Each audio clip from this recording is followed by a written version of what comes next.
마태복음 24장 14절에 있는 말씀을 보겠습니다.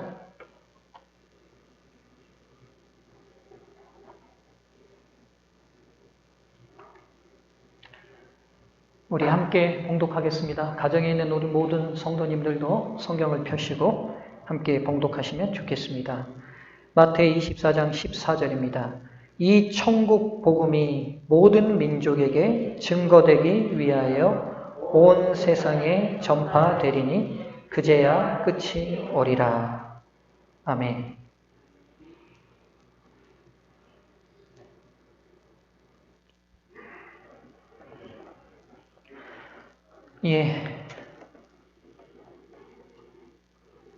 먼저 이 안식일을 구별하여 하나님의 거룩한 성일에 함께 하신 우리 모든 성도님들에게 주님께서 명령하신 복과 거룩이 함께 하시기를 간절히 바라겠습니다.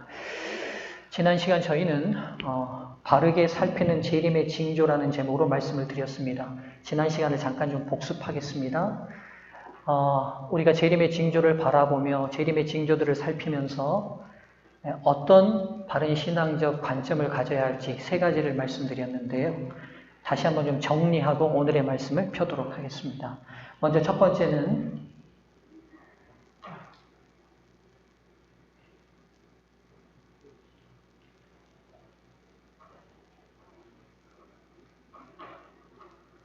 재림의 징조를 바라보는 균형진 첫 번째 시각은 수동적으로 외부에서 일어나는 징조들을 살피며 가만 앉아있는 것이 아니라고 말씀드렸습니다.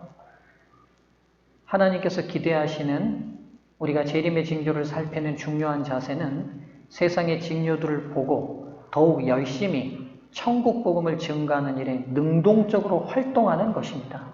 다시 말씀드리면 이런 무슨 사건이 일어났으니 우리가 좀 가만 앉아있자가 아니라 어떤 일이 일어날지 또 가만히 살피자가 아니라 그런 징조들을 살피면서 우리가 더 능동적으로 천국 복음을 어떻게 증거할 수 있을지를 고민하고 활동하는 것이 균형진 재림의 징조를 살피는 방법입니다.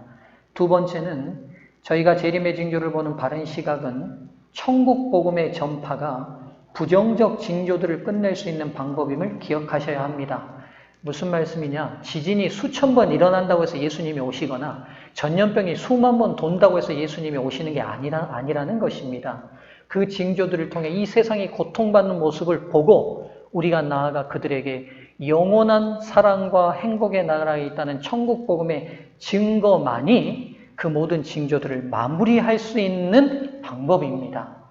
세 번째는 재림의 징조를 바라보는 시각은 종교적 미혹만이 아니라 생활의 미혹을 경계해야 한다는 것입니다. 다시 말씀드리면 미혹이 단순히 거짓 그리스도가 많이 나오고 거짓 선지자들이 많이 나오는 미혹만이 아니라 우리가 오늘 먹고 사는 일에 너무 매몰돼서 그 염려에 빠지는 것 또한 굉장한 미혹이라는 것을 기억하셔야 합니다. 실은 거짓 선지자나 거짓 그리스도에게 넘어가기보다는 먹고 사는 문제에 염려에 빠지는 것이 훨씬 더 우리에게는 위험한 미혹임을 기억하셔야 합니다. 오늘 이 시간에는 재림의 징조를 가지고 두 번째 증거하는 말씀의 시간입니다. 오늘 제목의 말씀은 바르게 정립한 재림의 징조입니다. 지난 시간은 바르게 살피는 재림의 징조였죠. 오늘 저희는요, 한 절의 말씀만 읽었습니다. 이 천국 복음이 모든 민족에게 증거되면 끝이 오겠다는 말씀만 읽었습니다. 여기서 제가 한 가지 질문을 드리려고 합니다. 여러분, 오늘 우리가 읽은 본문의 말씀 중에 천국 복음이 증거돼야 된다고 하셨어요. 그럼 여기서 말하는 천국은 지금 질문이 있습니다. 이미 임한 하나님의 나라입니까? 아니면 장차 임하실 하나님의 나라입니까? 제가 드리는 질문입니다. 여기서 지금 천국 복음이 온 민족에게 증거돼야 된다고 말씀하셨어요. 그럼 여기서 말하는 이 하나님의 나라, 천국은 이미 임한 하나님의 나라입니까? 장차 임하실 하나님의 나라입니까? 우리 가정교회에 계시는 모든 성도님들도 여기에 대한 답들을 한번 해보시면 좋겠습니다. 이 답을 제가 마지막 결론 내리기 전에 여러분, 우리가 재림의 징조에 예민한 이유는 뭘 기다리기 때문입니까? 재림을 기다리기 때문입니다. 그렇죠? 재림의 징조에 민감한 이유는 뭘 기다리기 위함이에요? 재림을 기다리기 때문이죠. 즉 우리가 눈앞에 일어나는 사건이나 위험이 우리의 관심의 초점이 아니라 이것들이 곧 누가 오실 신호이니까 우리가 유의해 보는 거예요. 예수님이 이 땅에 오실 신호이니까 유념해서 보는 것입니다. 그럼 초점은 일어날 사건입니까? 아니면 재림 그 자체입니까? 그렇습니다. 뭐가 더 중요한지를 기억하셔야 돼요. 우리 눈앞에 일어나는 많은 사건들이나 어려움 자체가 아니라 이 사건들의 신호가 이 땅에 주님이 오실 신호이기 때문에 우리가 사건들을 살피는 것입니다. 그래서 도리어 이 일어날 사건들과 징조들을 볼 때 더 관심 있게 보셔야 될 관점은 과연 하나님의 나라가 무엇이냐는 것에 더 초점을 맞춰야 하는 것입니다. 오늘 그래서 이 시간에는요, 과연 하나님의 나라가 무엇이며 하나님의 나라를 어떻게 이해하는 것이 바른 것인지 여기에 대한 정립을 좀 하는 시간을 갖도록 하겠습니다. 제가 드린 이 질문에 대한 답은 오늘 설교가 다 마쳐지면 우리 성도님들 모두가 답을 얻으실 수 있으리라 생각이 됩니다. 먼저 이 하나님의 나라에 대한 이해들을 우리가 좀 하나하나 정리해 보도록 하겠습니다. 첫 번째, 예수님께서 이 땅에서 선포하신 것 중에 가장 중요한 가르침, 핵심적인 가르침이 뭐냐면 바로 천국을 전파하는 것이었습니다. 누가복음 4장 43절과 44절에 보면 예수께서 이르시되 내가 다른 동네에서도 뭘 전하겠다? 하나님의 나라 복음을 전하여야 하리니. 그러니까 주님께서 많은 설교를 하셨습니다만 그 설교의 핵심적 포인트는 뭐냐면 뭘 전하는 겁니까? 그분이 당신의 나라를 전하는 것입니다. 그리고 그 뒤에 계속 이어서 이렇게 말씀하십니다. 나는 이 일로 보내심을 입었노라. 그러니까 예수님께서 성육신하신 중요한 이유를 그분이 밝히시기를 뭐라고 하셨냐면 내가 인간으로 온 중요한 이유는 이 땅에 뭘 전파하러 왔다는 거예요. 하나님 나라의 복음을 선포하러 왔다는 것입니다. 그리고는 그분이 온 생애는 엄밀히 따져서 한마디로 요약하면 하나님 나라를 선포하는 것이었습니다. 누가복음 8장 1절도 이렇게 말씀하십니다. 이후에 예수께서 각 성과 촌에 두루 다니시며 뭘 반포하시고 하나님 나라를 반포하시며 그 복음을 전할새 12제자가 함께 하였고. 그럼 여러분, 주님께서 오신 중요한 목적이 하나님 나라를 선포하는 거였습니다. 그럼 이 하나님 나라는 언제 이루어졌냐는 겁니다. 두 번째 질문입니다. 하나님 나라는 언제 시작되었는가? 침례 요한의 선포를 먼저 보겠습니다. 마태 3장 1절과 2절입니다. 그때 침례 요한이 이르되 유다 광야에서 전파하여 가로되 회개하라. 뭐가 가깝다? 천국이 가까웠느니라. 그러니까 침례 요한의 사명도 뭐였냐면요, 단순하게 정리하면 뭘 선포하는 겁니까? 이 하나님 나라를 선포하는 겁니다. 예수님 본인의 선포를 좀 보시죠. 마태 4장 17절입니다. 이때부터 예수께서 비로소 전파하여 가라사대 회개하라. 뭐가 가까웠다? 천국이 가까웠다 하시더라. 마가 1장 14절로 15절. 요한이 잡힌 후에 예수께서 갈릴리에 오셔서 하나님의 복음을 전파하여 가라사대 뭐가 찼고 때가 찼고 뭐가 가까웠다? 하나님의 나라가 가까웠으니 회개하고 복음을 믿으라 하시더라. 그러니까 여러분, 회개도 왜 해야 되는 거죠? 하나님 나라가 가까웠으니까 회개하는 거예요. 아시겠죠? 그러니까 여러분, 예수님께서 우리를 구원하러 오셨습니다. 근데 이 구원하러 오셨다는 것을 하나님의 나라적 관점으로 보면 그분이 그분의 나라를 선포하러 오신 거예요. 세우러 오신 겁니다. 그래서 여러분, 예수님의 많은 비유는 그 시작할 때 뭐라고 말씀하시냐면 그 아랫줄입니다. 천국은 뭐? 마치. 마태 13장 읽어보십시오. 여러분, 많은 비유가 계속 나오는데요. 그 비유의 첫머리에 예수님이 자꾸 뭐라고 말씀하시냐면 천국은 마치, 천국은 마치, 천국은 마치. 계속 이렇게 얘기하셔요. 그러니까 예수님의 아주 주된 가르침이 천국은 마치 이렇게 계속됩니다.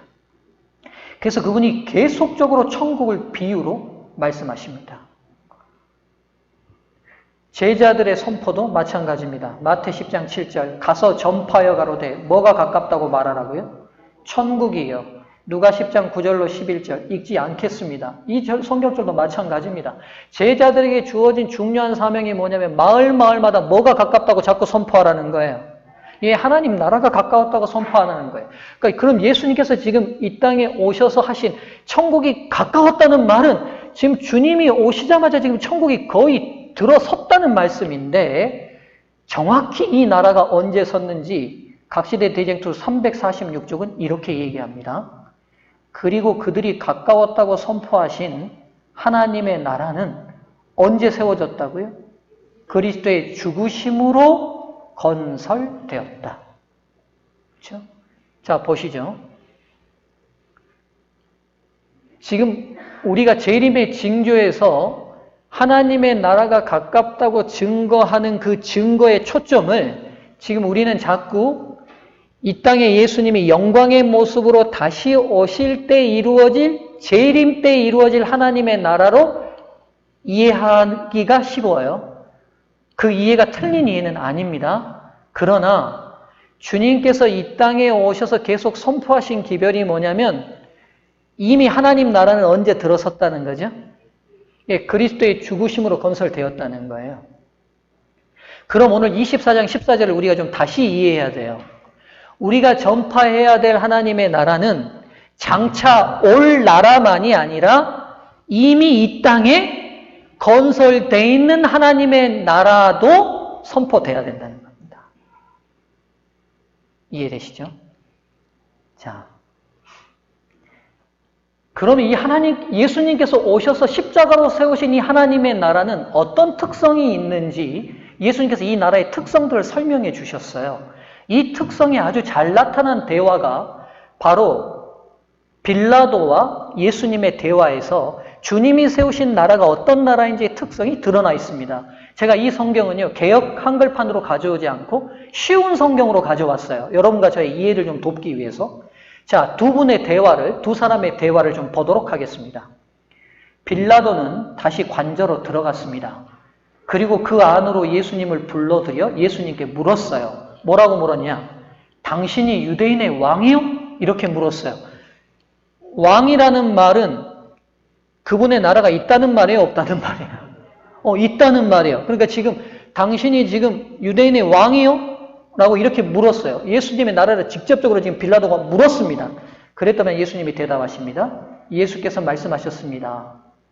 이것을 내 스스로 하는 말이 아니면 다른 사람이 나에 관하여 내게 한 말이냐? 무슨 말이냐면 네가 나를 왕으로 물어보는 것이 네 개인적인 질문이냐 아니면 다른 사람이 그렇게 자꾸 말하니까 물어보는 것이냐. 그러니까 내 나라를 믿는 것이 네 믿음이냐 아니면 다른 사람 믿음이냐 이렇게 묻는 것입니다. 그랬더니만 빌라도가 얘기해요. 빌라도가 대답하였습니다. 나는 유대인이요. 무슨 말이에요? 네가 왕이라 해도 네가 유대인의 왕일 뿐이지 나 로마인의 왕은 아니다. 이 말이잖아요. 당신의 민족과 대제사장들이 당신을 나에게 넘겼소. 당신은 무슨 짓을 행했소? 당신이 왕이라고 믿고 있는 저 백성들이 넘겼는데 도대체 무슨 일이 있었냐고 묻습니다. 이때 예수님께서 이 나라의 속성을 얘기하십니다. 예수께서 대답하셨습니다. 내 나라는, 그러니까 주님이 지금 분명히 본인 나라가 있다고 말씀하세요. 내 나라는 어디에 속하지 않았다? 이 세상에 속하지 않았다. 그러니까 너희들이 믿고 있는 눈에 가시적으로 보이는 어느 나라의 이름을 가지고 있는 그 나라처럼 내 나라는 그렇게 만들어져 있지 않다고 말합니다. 만일 내 나라가 이 세상에 속하였다면 내 종들이 싸워서 내가 유대인에게 잡히지 않게 했을 것이다. 그리고는 이제 내 나라는 어디에 속한 것이 아니다? 이 땅에 속한 것이 아니다라고 분명히 말해요. 그럼 보시죠. 이 문장을 정리해보면 분명히 예수님은 왕이시고 나라가 있어요, 없어요? 이때. 있어요. 있다고 말해요. 근데 이 나라는 이 땅에 속한 나라가 아니에요. 이해되시죠? 그러니까 나라는 있는데 우리가 알고 있는 나라의 개념은 아니라고 예수님이 말씀하시는 거예요. 이 대화가 계속 이어집니다. 빌라도가 말했습니다. 그렇다면 당신이 왕이란 말이요? 그러니까 빌라도가 지금 헷갈린 거예요. 빌라도가 아는 나라나 빌라도가 아는 왕은 눈에 보여야 되잖아요. 군대가 있어야 되잖아요. 근데 이 사람이 지금 선문답 같은 말을 하는 거예요. 본인이 왕이고 본인의 나라도 있다고 말하는데 이 나라, 이 땅에 있는 나라는 아니라는 거예요, 또. 그리고 빌라도가 다시 단도직입적으로 물어요. 당신이 진짜 왕이란 말이요? 아니란 말이요? 당신의 나라가 있다는 말이요? 없다는 말이요? 이렇게 다시 묻습니다. 예수께서 대답하십니다. 너는 나에게 왕이라고 바르게 말하는구나. 그러니까 주님이 다시 한번 확신 있게 말씀하세요. 내 나라 있다 없다? 있다는 거예요. 있으니까 그분이 뭐가 돼요? 그분이 나라가 있으니까 왕권이 있는 왕이 되실 수 있잖아요. 사실 나는 이것을 위해서 태어났으며 이것을 위하여 세상에 왔다. 다시 한번 본인의 사명이 뭐였는지를 분명히 말씀하세요. 주님이 성육신하신 중요한 이유는 나라를 세우고 왕이 되시기 위해서 오신 거예요. 그렇죠? 근데 이 나라는 세상의 나라와 달라요. 그리고 더 중요한 말씀이 그 뒤에 나오는데 나는 진리에 대하여 증언하러 왔다. 여러분 진리가 뭔지 예수님이 분명히 말씀하시는데 진리가 뭐냐면 하나님의 나라가 진리입니다. 그 뒤에 빌라도가요. 진리가 뭐냐고 묻습니다만 그 뒤에 대답을 듣지 못하고 빌라도는 이 복음을 깨닫지 못한 채 그의 운명이 끝나버렸습니다. 이 나라의 특성을 또 예수님께서 말씀해 놓으신 부분이 있어요. 자 보시죠. 누가복음 17장 20절로 21절입니다. 바리새인들이 물어요. 예수님께. 하나님의 나라가 어느 때 임하나이까 묻거늘 예수께서 대답하여 가라사대 이 나라의 특성을 말씀하십니다. 하나님의 나라는 볼 수 있게 임한다, 볼 수 없게 임한다? 볼 수 있게 임하는 것이 아니요. 또 여기 있다 저기 있다고도 못하리니 하나님의 나라는 너희 어디 있다? 드디어 예수님께서 말씀해 주셔요. 이 나라가 어디 있는지를 말씀해 주시는데 어디 안에 있어요? 우리 안에 있어요. 물론 이 안에라는 단어를요. 신학자들이 여러 번 해석합니다만 성경적인 관점으로 정확히 이 안에라는 표현을 보면 인간의 심령과 마음으로 해석하는 것이 예수님께서 하시는 말씀의 의도를 정확히 이해하는 표현입니다. 즉 하나님이 주님께서는 분명히 당신의 나라를 세우시고 그 나라의 왕이신데 이 나라는 일반 나라들과 달라요. 그리고 이 나라는 어디에 건설되는 나라라고 말씀하세요? 사람의 마음속에 건설되는 나라예요. 그러니까 바리새인들은 여기서부터 시작이 되지 않다 보니까 하나님 나라를 사모할 수가 없었던 거죠. 네 번째입니다. 그러나 예수님께서 이 나라를 계속 설명하시지만 당시 사람들과 제자들은 이 나라를 계속 오해합니다. 어떻게 오해하느냐? 누가복음 19장 11절입니다. 저희가 이 말씀을 듣고 있을 때 비유를 더하여 말씀하시니 이는 자기가 예루살렘에 가까이 오셨고 저희는 하나님의 나라가 언제요? 당장에 나타날 줄을 생각함이로라. 그렇죠? 예수님은 분명히 이 나라가 눈에 보인다 보이지 않는다. 보이지 않는다고 그랬는데 분명히 예수님 당시에 제자들과 사람들도 뭘 기다렸어요? 하나님의 나라를 기다렸는데 그들이 기다린 하나님의 나라는 눈에 보이는 나라여야 돼요. 근데 예수님은 그 나라의 왕이 아니시라고 말씀하시죠.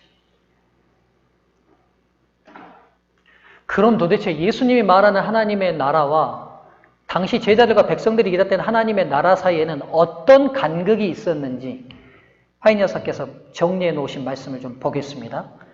보시죠. 그 나라는 그분의 제자들이 믿고 가르쳤던 바와 같이 이 세상의 나라가 아니었다. 분명히 말씀하세요. 그러니까 이 땅에서 오셔서 예수님이 선포하신 하나님의 나라는 이 땅의 나라가 아닙니다.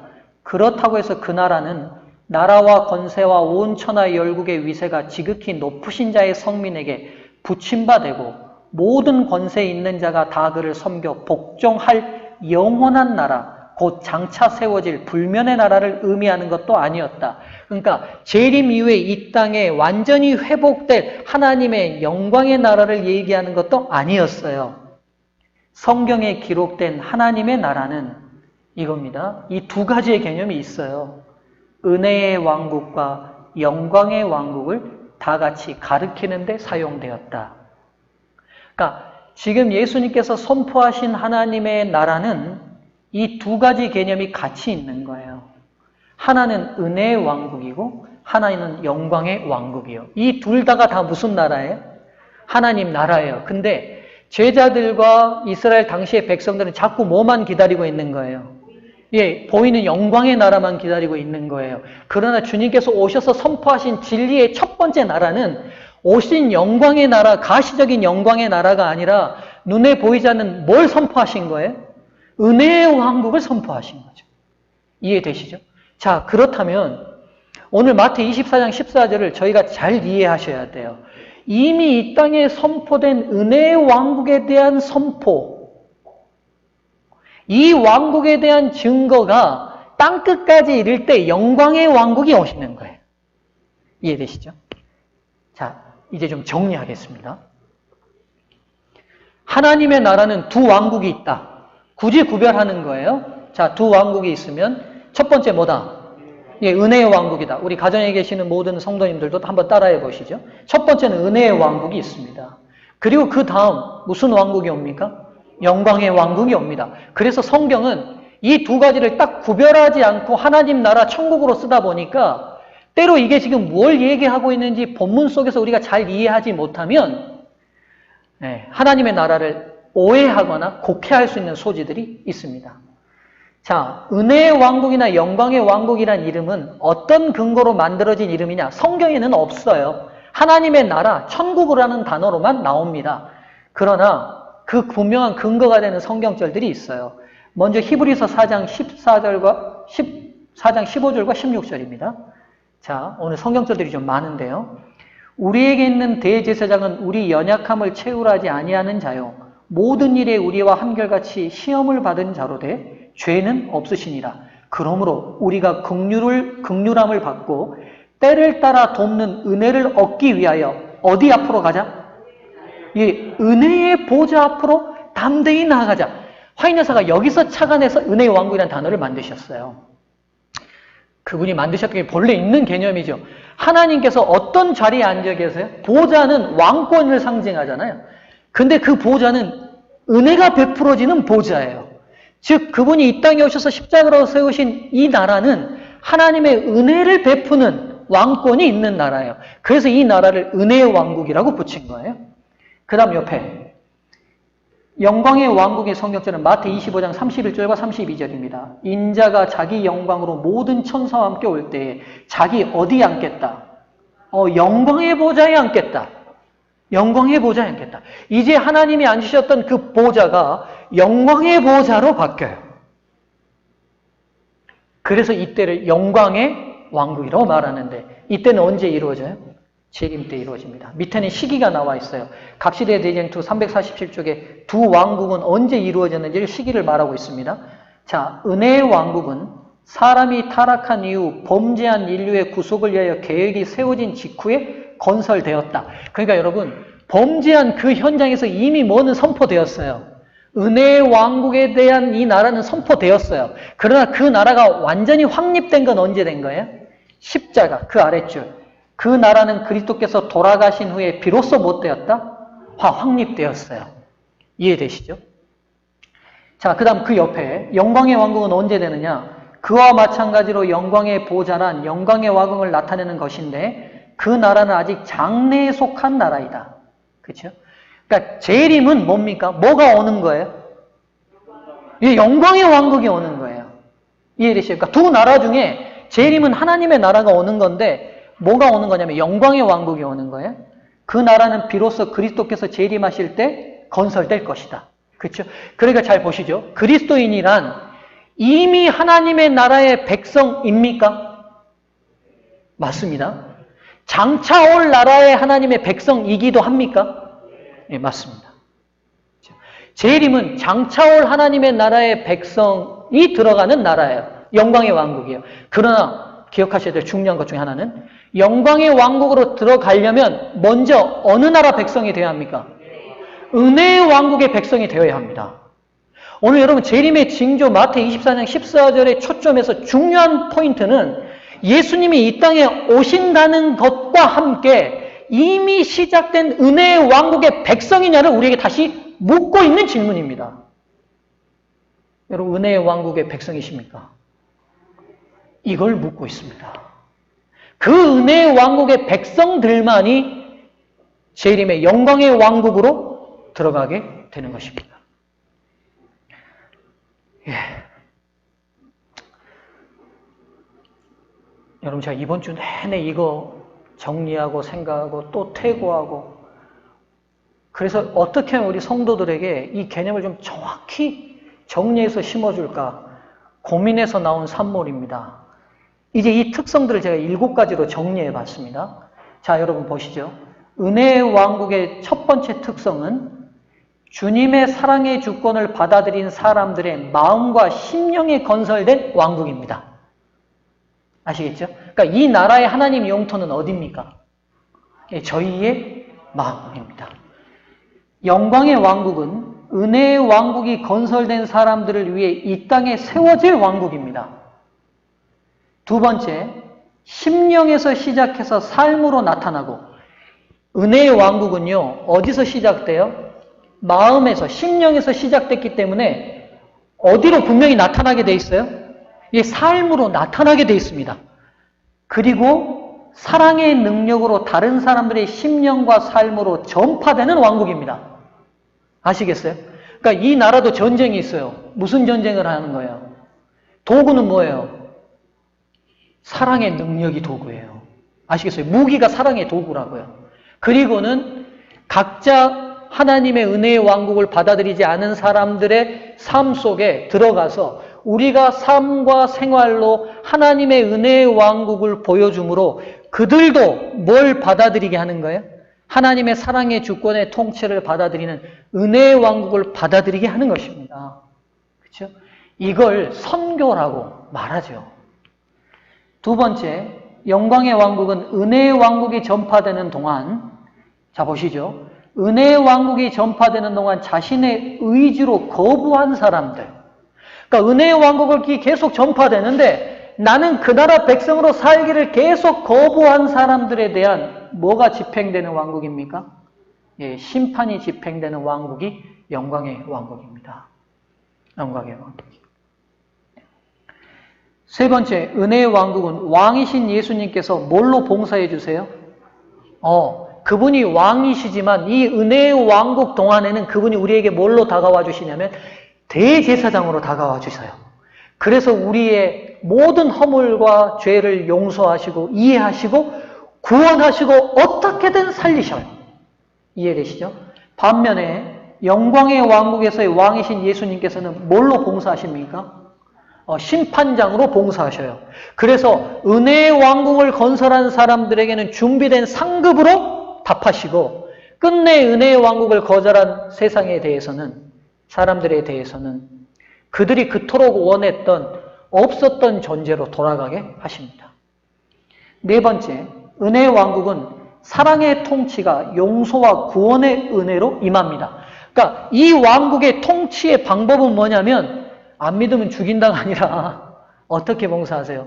십자가에 처절히 죽으셨던 사랑을 보이시면서 그 사랑 안에 들어오면 누구든 용서하시고 구원하신다는 것이 이 나라 통치의 원리입니다.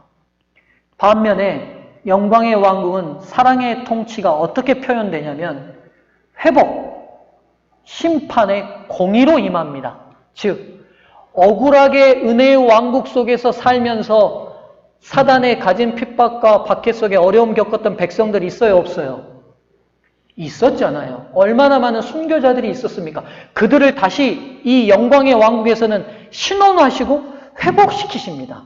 반면에 그 은혜의 왕국의 시간을 악하게 활용했던 사람들에게는 심판으로 임하는 시간, 나라입니다. 다섯 번째, 은혜의 왕국은 내적 통치, 즉 사람의 마음과 심령이 하나님의 통치를 따르게 됩니다. 겉으로 보이는 게 아니라 우리 심령으로 따르는 겁니다. 다섯 번째, 영광의 왕국은 외적 통치가 이루어집니다. 온 세상 만물이 하나님의 통치를 따르게 됩니다. 그래서 이제는 사자가 어린 양을 먹어요, 안 먹어요? 먹지 않고 독사가 사람을 물어요, 안 물어요? 물지 않죠. 나무를 꺾어도 죽어요, 안 죽어요? 꽃이 죽지 않고. 그렇죠? 네. 왜냐하면 모든 천하 만물이 주의 외적 통치를 이제 다 따르게 되는 겁니다.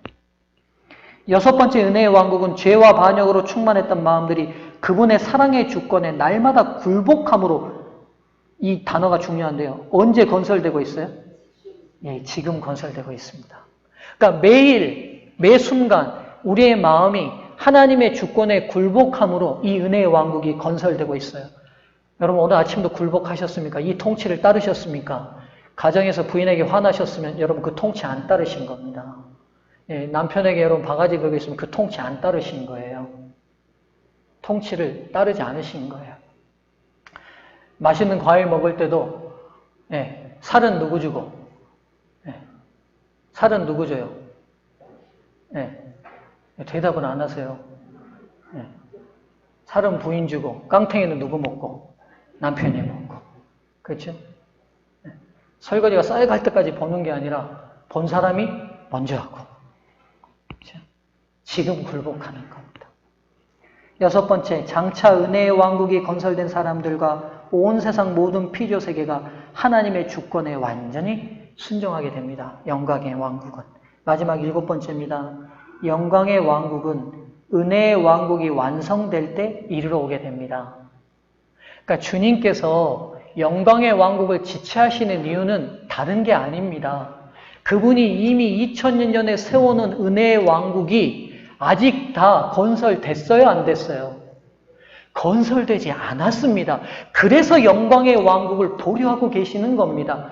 다시 말하면 오늘 저와 여러분의 심령 속에 하나님의 은혜의 주권이 통용되지 않으면 그분이 다시 뭐 하실 수밖에 없어요?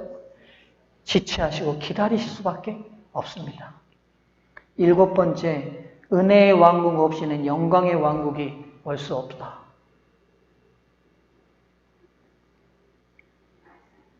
어느 집사님이 우리 성도님 중에 한 분이 제가 뭐 좋아하는 과일을 좀 사다 주셨어요. 그래서 어제 제가 먹는데 귀한 과일이라. 우리 식구가 몇 명입니까? 저희 식구 5명이잖아요. 그럼 몇 개를 내놔야 돼요? 5개를 내는데 제가 좀 아까워서 4개만 내놓고 깎았어요. 그리고는 저는 안 먹고 4사람만 줬어요. 제가 설교 준비하다 보니까 어디서부터 은혜의 왕국이 시작돼야 돼요? 어디서부터요? 별거 아니지만 제가 그것부터 순종하고 싶은 마음이 든 거예요. 사랑의 통치가, 제가 여러분에게만 교회에서 인정받는 목사고 사랑받는 목사라고 한다면 제 마음, 저한테는 은혜의 왕국이 돌입한 거예요? 도래한 거예요? 안 한 거예요? 제 은혜의 왕국은 제가 있는 가장 작은 곳에서부터 시작돼야 되는 것 같아요. 오늘 여러분 재림의 징조를 보시면서 자꾸 뭘 느끼십니까? 두렵습니까? 걱정되십니까? 구원 받을까 안 될까? 나는 하늘 갈까 말까? 두렵습니까? 여러분, 우리가 재림의 징조를 살필 때마다 다시 봐야 할 것은 오늘 은혜의 왕국이 내 안에서 실현되고 있는지를 점검해야 하는 것입니다. 은혜의 왕국이 먼저 회복되어야 하는 이유가 있습니다. 왜 하나님께서 영광의 왕국을 자꾸 보류하시느냐면 은혜의 왕국의 회복을 기다리시기 때문이라고 말씀드렸습니다. 그 이유는 이렇습니다. 천천히 읽어보겠습니다. 태초의 범죄는 은혜의 왕국의 상실에서 시작되었기 때문이다. 아담과 하와의 마음속에 하나님의 주권을 인정하지 않고 하나님의 통치를 거부했기 때문에 영광의 왕국을 상실하게 되었다. 맞습니까?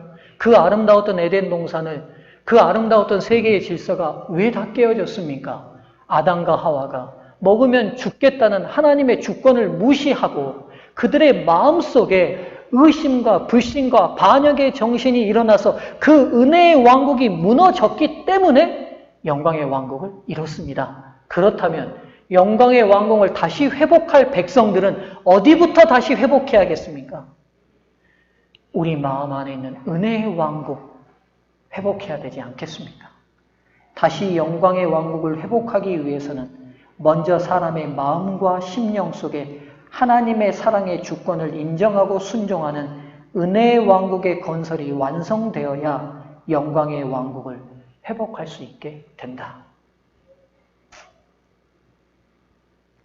이 천국 복음이 모든 민족에게 증거되게 하여 온 세상에 전파되리니 그제야 끝이 오리라. 이 말씀은 영광의 왕국이 오고 있으니 지금 은혜의 왕국을 우리 자신의 마음과 심령에 확고히 세워가며 저희들의 삶과 활동으로 은혜의 왕국을 사람들의 마음속에 세워가야 합니다. 라는 말씀입니다. 재림의 징조를 바라보며 저희의 신앙을 이렇게 정립하면 좋겠습니다. 4가지로 정리했습니다. 지금 바로 여기. 무슨 지킬 앤 하이드의 노래 제목 같네요. 지금 바로 여기.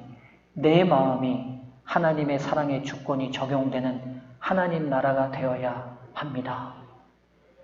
성도님들이시여, 우리 사랑으로 말하지 않으시겠습니까? 사랑으로 친절하고 사랑으로 온유해야 되지 않겠습니까? 제가 왜 이걸 강조할까요? 누가 잘 못해서요? 누가 잘 못해서요? 누가요? 제가요. 여러분. 여러분이 아니라 제가요. 제가 강조하는 이유는 다른 게 아닙니다. 제가 잘 못합니다. 제가 잘 못해요. 제 자신이 하나님의 사랑의 주권에 잘 굴복되어 있지 않은 거친 모습들이 있습니다. 여러분, 저희의 마음에서 사탄의 통치의 원리, 즉 자기 사랑, 교만과 이기심은 십자가에 못 박혀야 하며 하나님의 통치의 원리, 자기 희생의 사랑은 그리스도와 함께 살아나야 합니다. 오늘 성령께서 저와 여러분들을 이렇게 살려주시기를 간절히 바랍니다.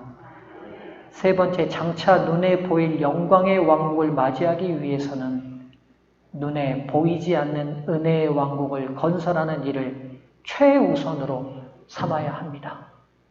마지막, 지금 내가 있는 가정이, 일터가, 교회가, 사회가 하나님의 나라가 되어야 합니다.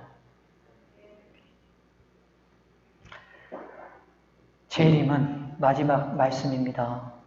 은혜의 왕국과 영광의 왕국이 만나는 것입니다. 그리스도께서는 당신의 교회 안에 당신을 나타내 보이기를 간절히 바라신다. 그리스도의 품성이 그분의 백성들 속에 완전하게 재현될 때에 그분은 당신의 것을 찾으시려고 이 땅에 강림하실 것이다. 재림은 우리 안에 형성된 은혜의 왕국과 영광의 왕국이 만나는 시간입니다. 우리 그날을 위해서 은혜의 왕국을 세우는 일을 성령에 의지하며 기쁘게 해나가게 되시기를 간절히 바랍니다. 여러분, 제가 한 가지만 당부의 말씀을 드립니다. 이번 교회지남 4, 5호를 제가 읽는데요, 은혜를 너무 많이 받고 있어요. 오늘 제 설교에 많은 영감이 여기 오늘 4, 5호 기도력에서 왔습니다. 여러분, 오늘 4, 5호 기도력을 예배 드리시고 한 번만 읽지 마시고 기도하시면서 은혜 안에 성장한다는 내용을 많이 다루고 계시거든요.